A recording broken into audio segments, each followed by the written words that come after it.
Okay, this is a beefsteak tomato.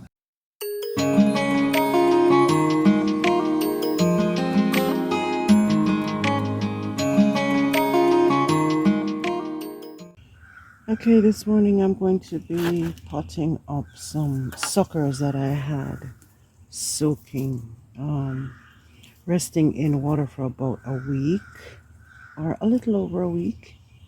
And as you can see, they grow roots.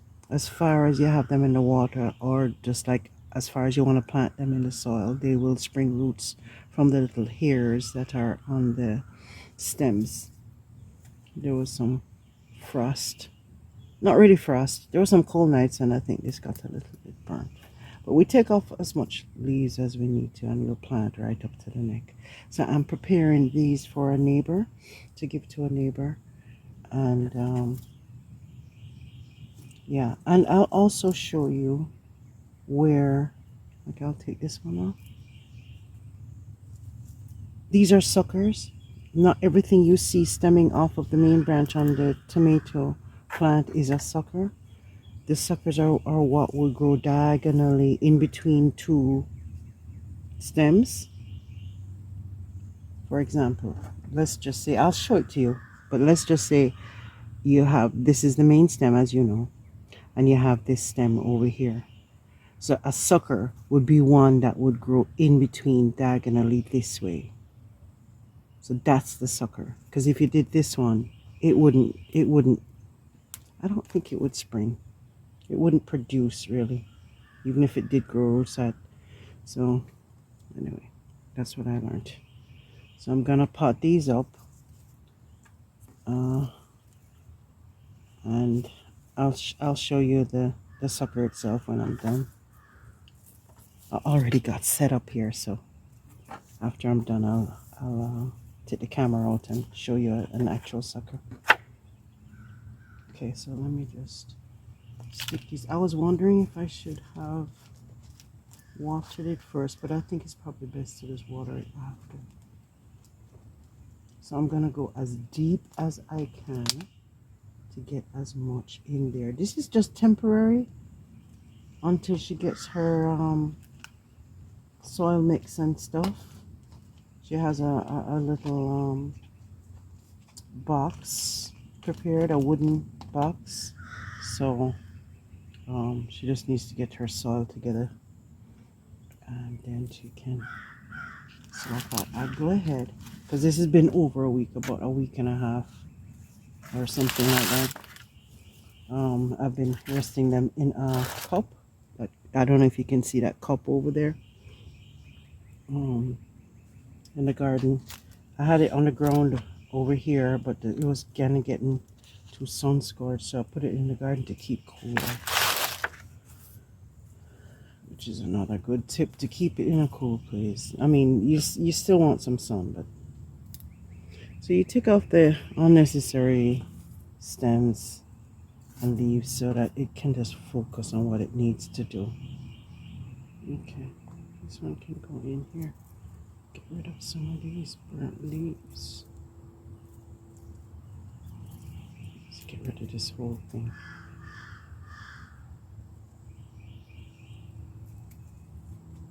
Or it can just focus on what it needs to do, better it is. If we could only take that lesson for ourselves, right? Let's try to eliminate garden meds right here. Try to eliminate the unnecessary things out of our lives. Number one, things we cannot control. Certain situations, other people, whatever. Let's just park that, because we can't do anything about that. What we can, we'll try our best to do. That's the best we can do, right? So there are leaves here. I guess this wasn't, there's still some fine ones coming up, but I'm gonna saturate the soil when I'm done.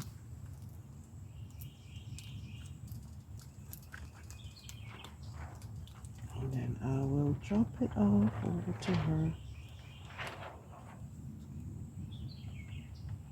And I'll also give her some biochar to get her garden started. She's trying to get her vegetable garden started.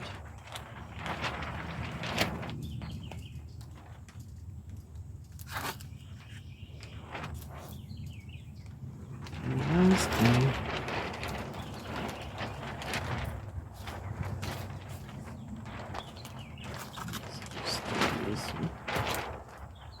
Oh, there's another one over here.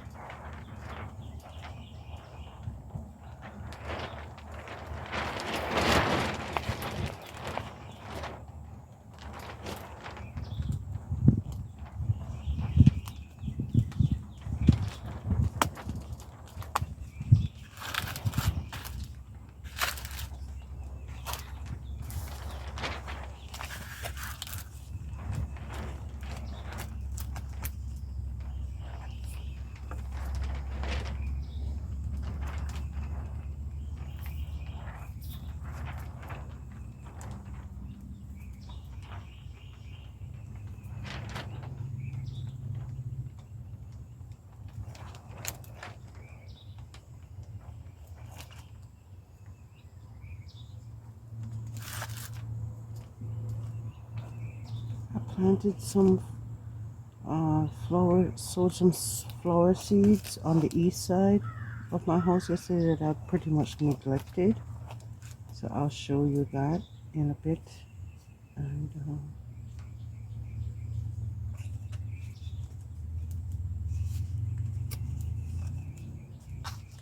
I get a little bit more soil for this. It's gonna steal a little from this one.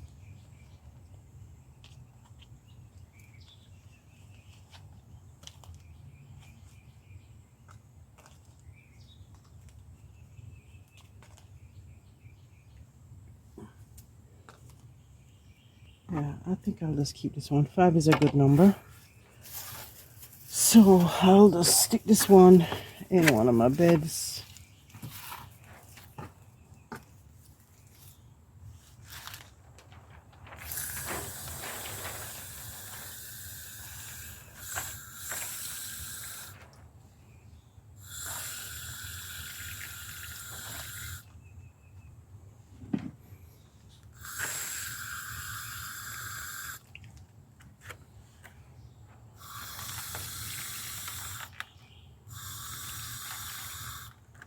And I'll put some in there. So, just to get everything fully saturated for the time being. Later on today I'll take it out. Yeah, so that's it. Okay, this plant is not looking well. I'm just gonna rip it out and replace it with the new sucker. Actually, I just realized there are 2. So what I'll do is I'll snip this off. I don't know if water got to it or what, but it's not looking. Or should I leave it and just take off the... Alright, let me give it a chance. Show some grace. Okay. So I'll leave it like that. Right, I'll leave this one then. See, I have a marigold right beside it. Also have some scallion, and I had planted some basil, a little basil right there, ready to come up. All right, let me find a space for this tomato. Tomato. Okay, here's a little space right beside a marigold. So I'll put this in here, and I'll have to put you down to do that. Just a minute. Okay, I made a pretty deep hole in there. I'm gonna sprinkle some good stuff a bit. Let me get it around so it's not actually touching. And then I will... Where is my plant? Ah, here it is. I'll stick it in as far as that, and then I'll cover it up. Oh, I can actually do this with one hand. Amazing. Let me try to get on the other side and make sure everything is touching.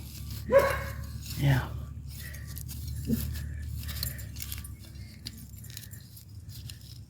Yeah, looking good. I think I'll get rid of this so it's not touching the ground.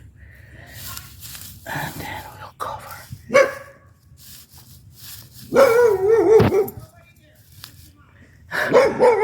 Good morning, Lalo. I'm right here. Oh, okay.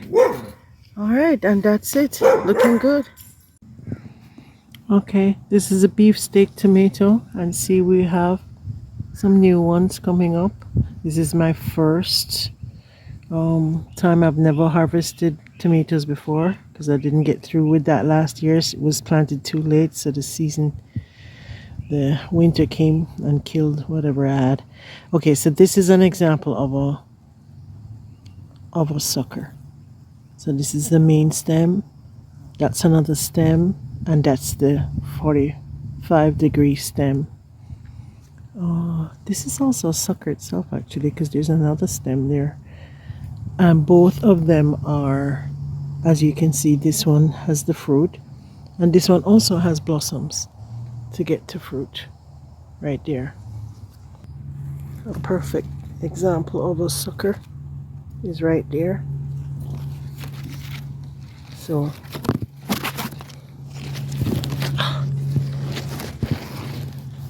that is a sucker right here. So they're doing well. We'll shake them around a little, and that's how they get pollinated, like that. These are cherry tomatoes. They're supposed to be large cherry tomatoes. So you can see like about 8 on one little stem right there. Yep. And here's another great example of a sucker. So you have the main stem, another stem, and a 45-degree angle. So this is the sucker, this one right here. So if you cut it right there and just place it in some water, I have a little cup in here. Try to keep the cup in here so it stays cool, so that they don't wilt too much. So I have one long one in here. I didn't realize it actually had blossoms, or else I wouldn't have done this. I wouldn't have taken that one. So I just keep my cup underneath here to keep it cool, so that the plant doesn't wilt too much during the midday sun. And within a week it will start to grow roots from its, the hairy ends there. And then you can just plant it. And this is really a good way to propagate your tomatoes, because when you see, sometimes we plant tomatoes and we can't remember, or we mislabel, and we don't even know what we're planting. But not just that. When you see that the plant is pretty healthy and doing well, then it's a good way to propagate this way, rather than just waiting on seeds too, because sometimes you can miss the season when your seeds don't come through, or the seedlings are weak, or stuff like that. So that's how it's done. Okay, quick little update. This was the zucchini plant that I had the little mini surgery on. This is how robust the plant is.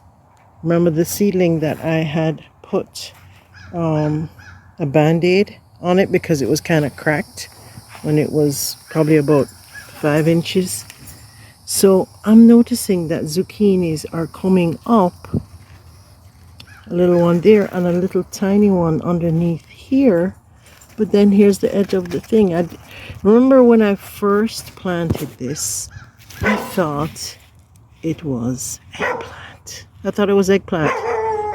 So, I didn't realize planting it that close, because eggplant grows up on the tree, and therefore it wouldn't be a problem. So that eggplant's gonna have to be sacrificed, because there's no room for it to protrude, to grow out.